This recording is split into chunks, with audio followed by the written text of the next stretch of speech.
Okay, welcome everyone to the Elokus podcast. This is class number 23 in the second discourse in the book B'Shah Shekdimu. This mimer is Oteh Salma, class number 23. We are in the middle of chapter 8. This is going to be my second attempt to do this. We gave it already on this past Friday, but it didn't record. Found that only a while after. So let's hope, with Hashem's help, that today will record and it will do what it needs to do, reveal godliness in this world. Okay, we've been learning over here in the depth of the difference between the lights of the world of Atzilus and the Kalim of the world of Atzilus. The lights of the world of Atzilus is a continuation of the Orein Sof, and therefore it's what we call Atzilus Giloy Helam. It's the revelation of what is concealed. It's not a new entity. However, the vessels, they don't come about through the light. They come about through the tzimtzum, through the contraction. They are limited. That's the main theme of this chapter, how the vessels are really limited, and they're limited just by having definitions makes it be limited, and also by its extent of its influence, that its power is limited. It's limited kindness, limited intelligence, and all limited compassion. However, we learned that in Atzilus itself, it doesn't. The feature, even the Kalim are believable. There is infinite kindness, but its influence outside of Atzilus is going to be with limitation, and that means already that it has some level of limitation. But over here in this part already, he's going in deeper. He's talking about how the reason the Hagbala, the limitation of the Kalim, of the vessels of Atzilus, is because they are products of the Tzimtzum. And the idea of Tzimtzum is restraint and Hagbala and limitation. As he's going to bring in over here, it's the concept of Din versus Chesed. Chesed is revelation, expansion, expansivity. So the Chesed of the infinite being is infinite expansion, but the Gevura, the power of Din, that's the power of constriction, and that's where vessels come from. And that's why the vessels are going to be the first revealed level of Hagbala, of limitation in God. Because the vessels are really also attached to Hashem. They're God's vessels, but they are Hashem operating within the framework of limitation. The Koyach HaGvul, the power of limitation of Hashem, is expressed in the vessels. So in the last class, we learned how without Tzimtzum, we can never have gotten vessels, the Kalim. But last class, we spoke mainly about removing an interference, that as long as the light was present, vessels cannot emerge, since the light is the revelation of Hashem's infinite ability, and infinite ability is, there is no limitation. And since vessels are all about specific definitions, which inherently means limitation, because it operates in a certain particular form, cannot be present when there is an overbearing revelation of limitlessness. You can't create limitation within the presence of an outward manifestation of limitlessness. And that's why we learned that in the presence of the light, vessels could never come about. And as we learned in the last class, even on levels that are after, now in light itself, there's the Orein Sof that's before the Tzimtzum, the infinite light of God. And for sure, no vessels can emerge in the midst of the revelation of the Orein Sof that's before the Tzimtzum. But even post-Tzimtzum, he says, where there is too much light, there is no vessels. He brought an example from Adam Kadmon in primordial man, where it doesn't have any expressed vessels over there, because the light is still so powerful. Although it is only the light of the Kav, as we learned last time, since it's the essence of the Kav that's revealed over there, it didn't leave any room for the possibility of vessels to emerge. And even lower, in the world of Akudim, which is the next stage, where there already is more of a dimming of the light, but still the light is too powerful. And even if we're going to have some vessels, it's going to be all the spheros are going to share one vessel. You're going to the hardly ability. In other words, the real specification of the vessels, the details of the vessels cannot in any way emerge because there is much too much light. The blinding light does not allow the vessels to come forth. So in that sense, we've established for Kalim to come, you need Tzimtzum because Tzimtzum has to hide the light. Now he's going to take it much deeper. It's not only for that vessels, that in order that you don't have an interference with the vessels, the Tzimtzum was important to hold back something that might interfere, but rather the very substance of the vessels is a byproduct of Tzimtzum itself. Not only because Tzimtzum is holding back the light, but because of what Tzimtzum is. Tzimtzum is din, Tzimtzum is judgment, Tzimtzum is to create space, and vessels, the concept of a vessel is a space to hold something. So for that reason, for the very, very notion of vessels, it's a byproduct. It's derived from the essence of the Tzimtzum itself. Let's see. Vascholas is savusam, and the beginning of the vessels coming into being, gufat Tzimtzum atzmai, from the very substance of the Tzimtzum, not only a secondary element. Once the Tzimtzum is here, it's holding back the light, and therefore there's nothing to interfere with the coming about of the vessels. But rather, the vessels themselves are their character is from Tzimtzum, is Hagabala, is definition. As it says in Eitz Chaim, Sham Anaf Beis, and in Anaf Beis, in the second branch of the first perek of the first shar of the first portal in Eitz Chaim, the Inyan Tzimtzum, that the whole power of Tzimtzum was Hulagalos, was to reveal Sheirish Adin, the root of judgment, which would mean like this: that before the Tzimtzum there was a revelation of Chesed, which means God's ability. Chesed means opening up. God was opening his power, revealing himself. And the Tzimtzum came to reveal the second power, which is the power of Din, which is the counter power. The power for God. God can reveal himself, but God can also conceal himself. That's the idea of Din, of judgment, withholding of self. So the concept of the whole power of the Tzimtzum was to reveal, and just like in the order of Spheros, when there is Spheros, obviously we're dealing on a level that's still way beyond Spheros over here. But in concept and idea, just like in the world of Atzilus itself, the way things emerge is first Chesed and then Gevura. So too on the highest, most sublime levels, even before the Tzimtzum, the way things emerge is that first there is light, then there, like you see in creation, right? Or let there be light, and then Hashem creates the Rakia. Hashem makes the firmament that separates between the higher and the lower, or conceals. Or blocks, interferes, something coming, interfering, and hiding the Ein Sof light. So the same is over here. First there is the Tzimtzum, first there is the revelation, the Or, and then secondary comes the Gevurah. The Inyan Tzimtzum and Legalois is to reveal Sheirish Adin, the root of Din. Ubagasham, and then in the Haga, which means in the footnote in Eitz Chaim, he says, the Sheirish Adin, that the root of Din, the concept of din is to create space. Which is similar to Kalim. Why is space Kalim? Because space means a space for something to exist. And what is Kalim? Kalim is something to hold something. That's what Kalim means. A keli, a vessel, in which something will be put in.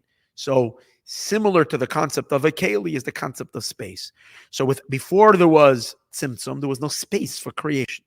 The Tzimtzum enabled that now there will be space for the creation to come into existence. Space itself is the concept of din. Because if God's revealed presence is everywhere, there's no space for anything to exist. So the space is kind of Hashem hollows out imagine a space within himself, a void and an empty space within. And there he explains in Eitz Chaim how this space is circular, a circular space, and within this space he creates the worlds. By Mishnah's Chasidim, Kosov, and a Mishnah's Chasidim, again, one of the students of the Arizal, over there he writes, similar to the Eitz Chaim, Himtzi Sheirish Adin, Hashem brought about the root of Din, B'mashet Tzimtzum Atzmai, in which he contracted himself. V'hainu, what does that mean? The B'chinas Makoim, that the concept of makom that came about directly from the tzimtzum produces makom, hu hacholol, that's this empty space, shaboy nitztayru kol ha'olamos, which within it was forged and formed all the worlds. It's explained elsewhere, that this, which is this, when we're talking about the space that emerges from the vacuum, from the emptiness, from the hollow space, there is from the void. Let's put it this way: from the void, the outcome of it is the space of creation. So it's explained elsewhere that that's not just the tzimtzum itself, but rather something that comes into play as a result of the tzimtzum, which is what Shia Reshimu, which is the Reshimu Shebetoich HaChalal that's inside the space, which is the space that comes about through the tzimtzum. Which means like this. Perhaps we can explain this a little bit. There's a very, very deep concept. So we try to explain it a little bit like this. There is tzimtzum, and tzimtzum is just void. Tzimtzum is, before this, there was a presence, an active presence, a presence of God. And now that is hidden. So now there's just nothingness. Now, nothingness is not yet really a space for creation. Because in nothingness, there's just nothingness. So space for creation, this is what we said before, there is a keli. Now, what's a keli? A keli is not just space. A keli means there is something to hold, a space created by borders to hold something. That's really the space, that's what a keli is. Emptiness is emptiness. You can't put to place something in emptiness, in void. There is a possibility now to put something, to hold something, but just the void itself is not yet the possibility for worlds to exist. The possibility for worlds to exist is by introducing the power of limitation of God to create in a limited form. So what does that mean? So if you remember, we discussed already earlier that, and in the beginning of chapter 8, he spoke and he mentioned earlier that there is, that since Hashem is perfect with utter perfection, and therefore we brought from the book, the Sefer Avodas HaKodesh, if you remember, that just like God has power to be infinite, to project and to influence in an infinite manner, Hashem also has the ability to limit himself and to influence a finite effect, which is basically what the cosmos are. All of creation is God's bringing about finitude. He's creating something specific, something with a particular design. Now, for an infinite power, for it to specify itself, right, means it's not being infinite. It's restricting itself. It's contracting. It's limiting itself. And you would think that a limitless being can only be limitless. But as we discussed earlier, that God must also have a power of self-limitation, because if Hashem would only be limitless and he can only affect in a limitless manner, then he would never be able to produce a finite world, which would mean that the creations couldn't happen, which would mean a limitation. Imagine if we would say that God could never create the cosmos, he can never create the worlds, he can never create the construct of time and space. God forbid. That itself would be a limitation on him. So notwithstanding the fact that he's a limitless being, and therefore he can produce limitlessness, we also have to include in that limitlessness the power to also produce a limited finite world, like we see he actually did, that he created a finite world. However, these two powers that God has to create limitless in a limitless manner, beligvul, and the power of gvul that Hashem can create, Hashem can self-constrain and limit himself, are not two separate powers in him, then God would be made up of different powers. And then he wouldn't be one God. God is a singular, undefinable, absolutely abstract being who has no definitions whatsoever. And even what we're saying now is just, even saying abstract being is already a definition, but we're trying the best we can to get to the non-defined element of his absolute truth, that he is. And Chassidus says that even saying that he is already a definition. But we cannot say that he's not is. Okay, so but he's a singular being. So you have to say then that his power of his limitlessness and his power of his limitation are both the same power. It's of his limitlessness that he can also be limited. So so here's very important. So before the Tzimtzum, his limitlessness was lost. I'm sorry.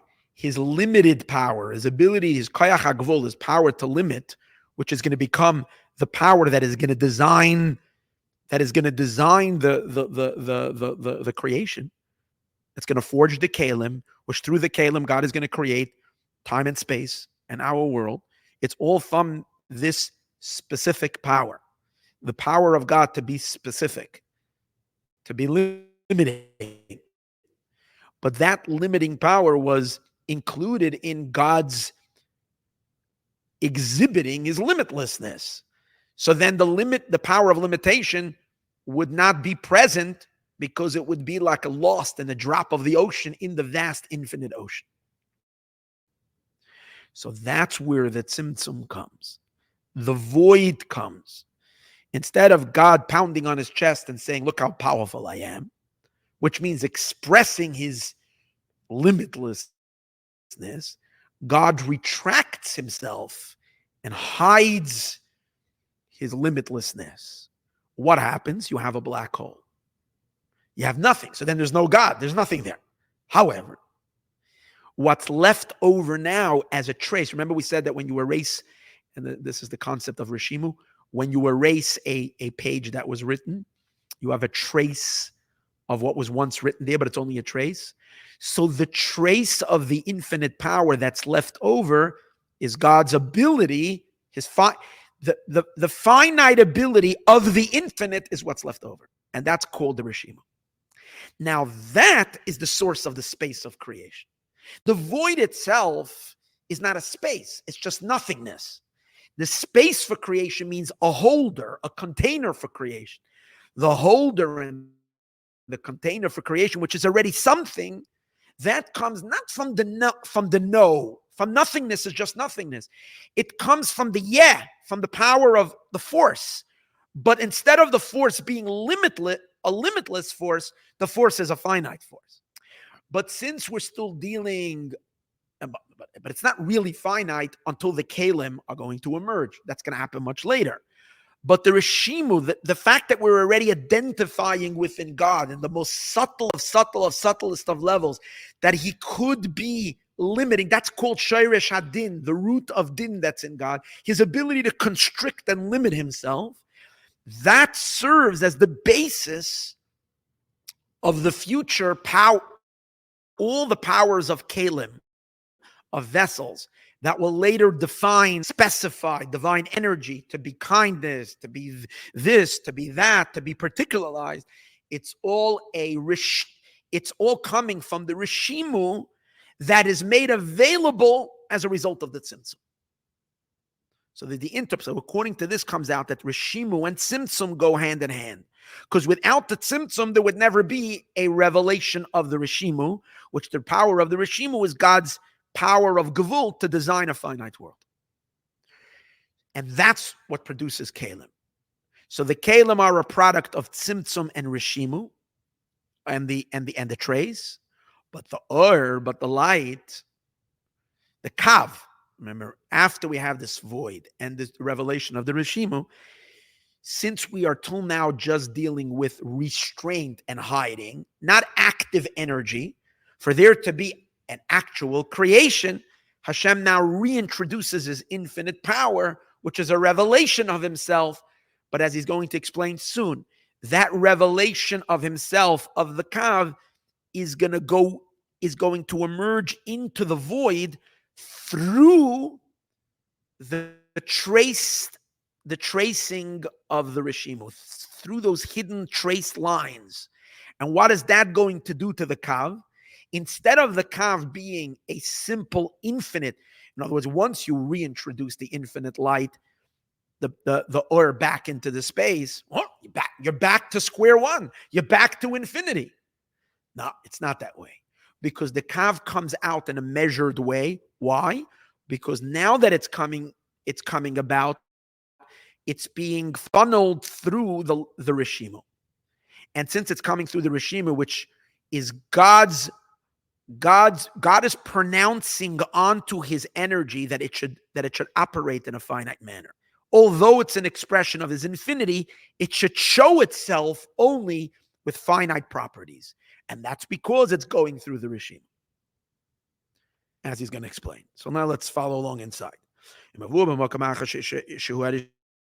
this is the Rishimo that's in this empty space. This is the space which was revealed through the tzimtzum. Without the tzimtzum, this makom element, which is the concept, the idea of Rishimo, would never be felt and never be sensed, because it would be swallowed in God's infinite capacity. You know what? In Hasidus, in many places, I'm just going to give a small little example of this. It's when a teacher has to teach a student, and the teacher has a very, very, very powerful ideas, and the student is very, very, very immature and very, very simple and very not ready for such deep ideas. So if the teacher, like it says today in today's Ayom Yom, it says something amazing. It says that Mashiach's humility is that he will be able. Mashiach is going to be the highest brainstorm has ever been. The most magnificent teacher. He's going to blow all the Kabbalists away. Mashiach is going to reveal to the world, every scientist and every comment, every genius from the beginning of days is going to be blown completely by Mashiach. His mind-blowing revelations. Yet it says he's going to be so humble, he's going to be able to teach simple people. He's not only going to teach geniuses, he's going to sit in a shul, in a corner with the most simplest people, and he's going to learn with them. And he's going to be able to find inspiration for this most simplest. He's going to be able to speak the language of little children. You see the Rebbe, when the Rebbe talks for little children, I'm talking about the genius of geniuses, and yet he's speaking to little children, explaining the most, like as if he's a fourth grade teacher. That's Mashiach's humility. He can come down solo. So but in order to do that, what do you have to do? While the teacher is experiencing brilliant, mind-blowing ideas that dazzles the mind of the teacher, at that moment they cannot teach the student. They can't even find, because that's not possible. It's going to shatter it's going to shatter the mind of the student, and the student will not be able to receive. So what does the teacher have to do? The teacher has to hide and push away their brilliant, deep understanding, and completely hide it. There's nothing in their head. Then from the darkness, from this emptiness, the teacher finds a crumb of an idea, a simple little thought, and this little thought they can then later convey to the student. So this is similar to this idea. As long as God's infinite light was present and revealed, the small little idea that is going to become the source of the cosmos, the finite energy, was still lost inside the infinite idea, inside the infinite light. So you have to quiet it, you have to silence it, and you have to dim it. That's the tzimtzum. Then you find the Rishimo. Once you find the Rishimo, the ability to be able to, it's like Mashiach's ability of humility to be able to teach also simple teachings, not just mind-blowing teachings. This is the idea. Explained, but this is all the story of the Kalim. Which is when it comes, however, to the lights, they do not come from the tzimtzum. Even though we learned earlier that the light as well was diminished by the tzimtzum. That's true. The light was diminished by the tzimtzum, because the Or Ein Sof that was before, is the light that comes after, post tzimtzum, and enters into the space, is a much weaker light than the light was before. True. But it doesn't mean that the tzimtzum produces the light. The tzimtzum has an effect on the light, but it doesn't produce the light. The light is not a product of the tzimtzum. Why? The concept of tzimtzum is void. Void means no. From no does not become does not become revelation. The idea of light is revelation. The idea of tzimtzum is concealment. Concealment does not produce revelation.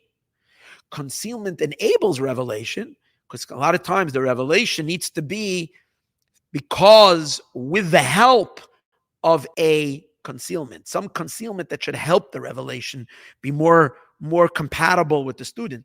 But the actual revelation itself is not a product of the tzimtzum of the concealment. That's why he's saying that the oiros, even the oiros of Atzilus, which are much later lights, they are not produced by the tzimtzum. They are produced by the kav, which the kav is introduced into the space of the tzimtzum. Kiyema or from the light, that comes after the tzimtzum, the hamshachasai, which it really is ma'atzmas oirin saif, from the essence of the oirin saif. The kelim, the vessels, since their primary definition is a limitation, a vessel, a constriction, a definition, a block, meaning they're here to hide. That's why they are a product of tzimtzum. But the lights are not a product of the tzimtzum. They are a product of the oirein soif. Yes, coming through the tzimtzum, but still, it's in essence an element of light. Now,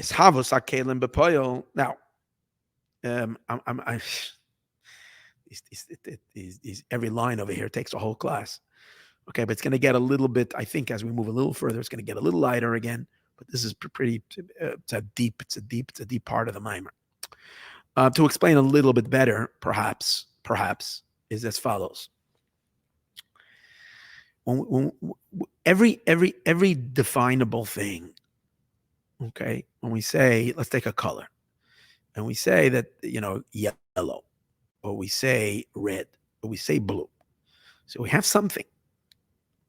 And what is? It's yellow light, it's blue, or it's green, or it's a color, it's this specific thing. As much as the thing is what it is much more not than yeah. What do I mean by that? When something is whatever particular thing it is, you've excluded from it everything else. So how much, what is it mainly? Is it mainly what it is or mainly what it's not? You realize the infinite possibilities of what is not is so much more than what it is.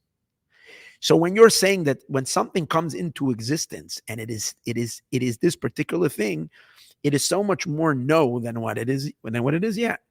See, yellow is only one color. It's not orange, it's not pink, it's not blue, it's not beige, it's not white, it's not black, it's not every other possibility. And it's also not soft, and it's not wet, and it's not tall or short, or it doesn't have any of the other properties. It is this. It's not a gazillion. Because, so what are we saying? What comes out from that? Then when you're talking about kalim, which kalim is the parameters and definitions that define things, they are more about not than about yeah. And that's why they come from tzimtzum, which tzimtzum is not an obstruction, a hiding, a blocking of something. The light, the point of light, real light, is pshitas. Pshitas means simplicity. It's the infinite capability of God that can produce anything and everything. So that's not a product of not. That's a product of yeah. Of what yeah? Of real yeah. The real substance, the real God, who has no limitations and no boundaries. So the oiros that are pashat, that are simple, they come from the light. They come from the yeah of Hashem, from the expression of the infinite. The kalim, whether we're talking about kindness, kindness is kindness. It's infinite kindness. It's marvelous. It's incredible. But how much is it? What if you're defining it and saying what it is, you're excluding from it everything else that it's not. So kalim are produced by a withholding, by a not by a yeah. And oirais are produced by yeah. That's the way I understand what ultimately the depth of what is being said over here. So even though in order to bring about the actual keli, you're going to have some yeah. Because if it would just be plain void, if it would be just no, you wouldn't have anything. The fact that you have yellow or you have a particular color means you have some yeah, means that there has to be some light coming through. For that reason, is going to say now that in the actual production of the kalim, there is kav, there is light, as he says over here. The hisavas hakelim b'poil, the actual coming about of the vessels, hagam shezeu came kav. Yes, it's going to come from the kav as well. It needs a yeah. It needs a revelation of light. Because through revelation and through light and revelation, all of the evolution comes about, both the oiros and the kalim, the lights and the vessels. However, it's primarily the no more than the yeah. That's because the kav is coming through the rishimu, which means the rishimu is holding back the kav from allowing the kav to reveal everything the kav has, which is everything, and removing the everything and allowing only one particular facet of it. That's because it's coming through the limiting power of Hashem, which is the rishimu. That's how the kalim come from the light. Shall we continue Be'ezus Hashem in next class?